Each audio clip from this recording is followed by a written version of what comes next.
This is Abba Leiter. I am going to continue speaking to you about Rabbi Zev Wolf Leiter, whose Shelsheles, Shel Halacha, the golden chain of Halacha, was his theme in the works that he was doing. We've already discussed that at length, how he produced the Beth David, the Chuvas, the Responsa, and pursuant to that, we discussed the fact, what was there before that he was working on so diligently in the whole corpus of Judaic law. Okay? We discussed that pretty clearly. And then we went into afterwards some of the works that he did.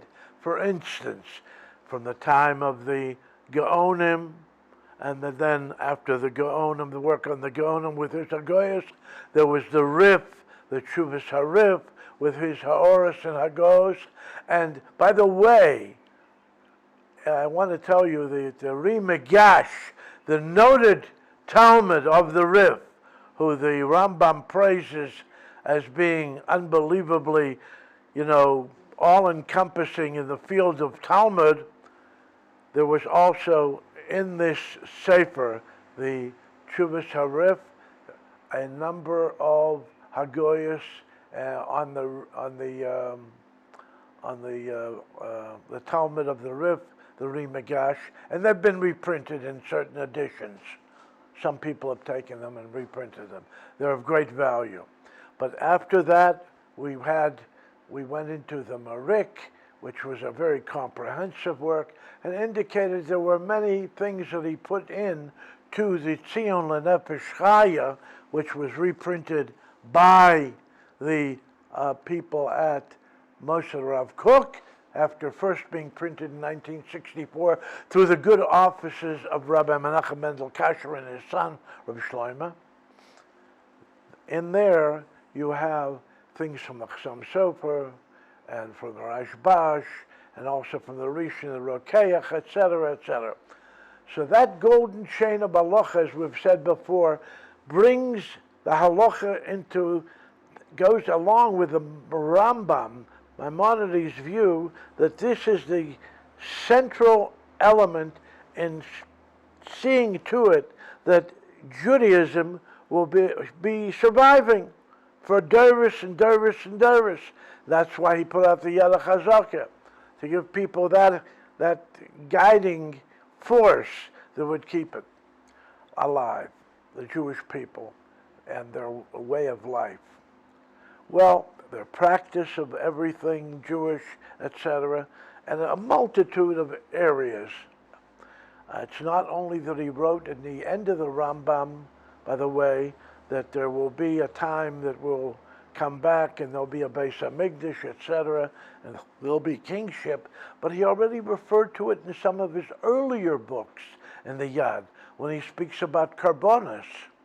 There's a multitude of, of material there in the Rambam, several books in the Rambam, where he discusses Karbonos, different types of Karbonos. And obviously many of these things are only at the time when we have a Beis HaMikdash, and we'll have some semblance of a Medina, okay? Now I want to go into another Shelsheles now, a different Shelsheles, a Shelsheles of the Am Yisrael. When Rabbi Leiter left Europe in 1920 from Amsterdam, he came through Canada and then into the United States. And he was just in Canada a short while, but for whatever reasons, the transportation getting to the United States was easier, I guess.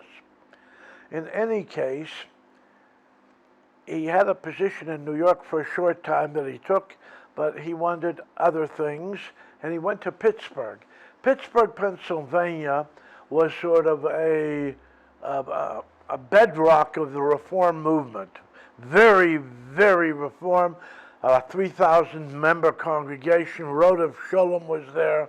And there were, a lot of Reform Jews there from maybe 100 years possibly at that time. maybe only 60 or 80, but they were firmly entrenched in Pittsburgh. And also in 1885, there was a rabbinic conference, so-called, of Reform rabbis who decided that you do not have to go back to Israel, you do not have to bother with the national language of Hebrew, and you don't have to give a Jewish divorce, which we call a get. All that was necessary was a civil divorce. Obviously, this made for a tremendous schism amongst the Jewish people, because without a Jewish divorce, and if the woman remarries, then the children become tainted, with a tainted of the mamzerut, it's called. In other words, they have a strange a strange deficiency which cannot be wiped away. You understand? It's a zar, a very strange that you can't get rid of. Okay? Once that's done, it's a terrible tragedy, and he can only marry someone else who is the, how shall we say, the offspring of a forbidden union. But otherwise, to marry a regular Jew, Kayan, Levi, whatever, Yisrael, out of the question. And that could cause havoc when people who don't even really know anything find out just before who they are and the limitations upon them regarding their future life.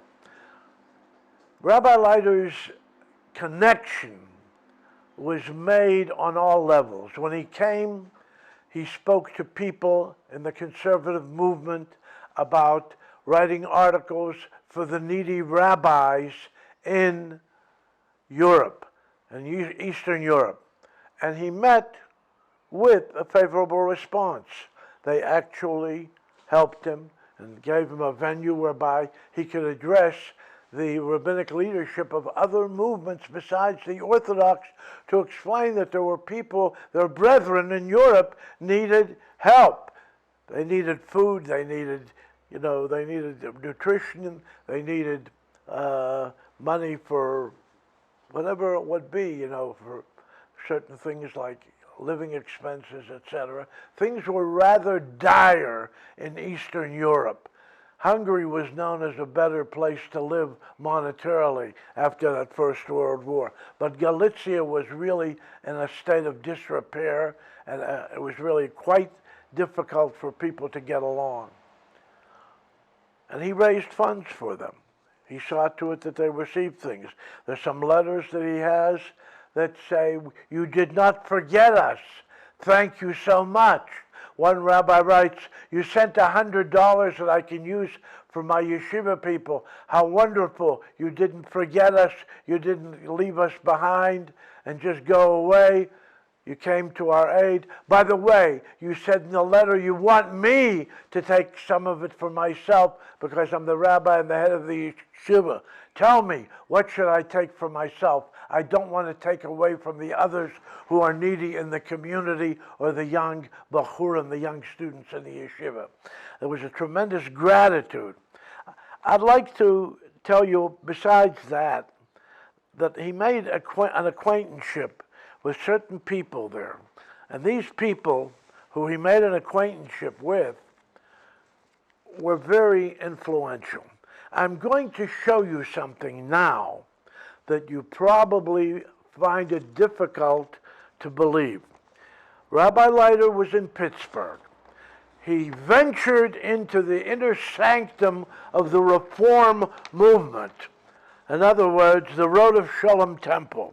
And there was a rabbi there, Rabbi Goldenson, who had actually come over from Europe as a young child, maybe 4 years old, but he fell into the, how shall we say, the American assimilation part, and his parents, and eventually he decided to become a rabbi, and he became a rabbi of this large congregation, the largest in the city of Pittsburgh, the Road of Shalom, which had about 3,000 members then, plus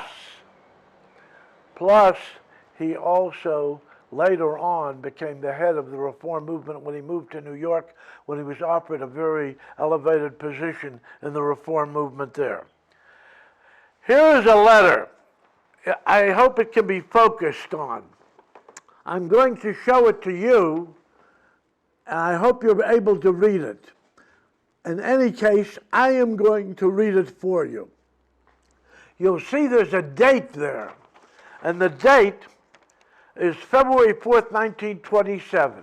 In other words, about 5.5 years after Rabbi Leiter came to Pittsburgh and became the rabbi of the Machzikei Hadas congregation, which was a Orthodox congregation, okay, with all the accoutrements. A lot of the people there were Orthodox, some were not Orthodox, some were even less Orthodox. But it was a mix there, but it was several hundred members, not, anywhere near the amount that you found in the Reform congregation, but nevertheless, it was a very strong, devoted group of people. This letter reads like this: to whom it may concern. Remember, February 4th, 1927. It's written to the members of the congregation of this rabbi of the Reformed Temple. The bearer of this letter is the Reverend Dr. Wolf Leiter of Pittsburgh, whom I have known for a number of years and for whose high services in the cause of Jewish learning and idealism I have the utmost respect.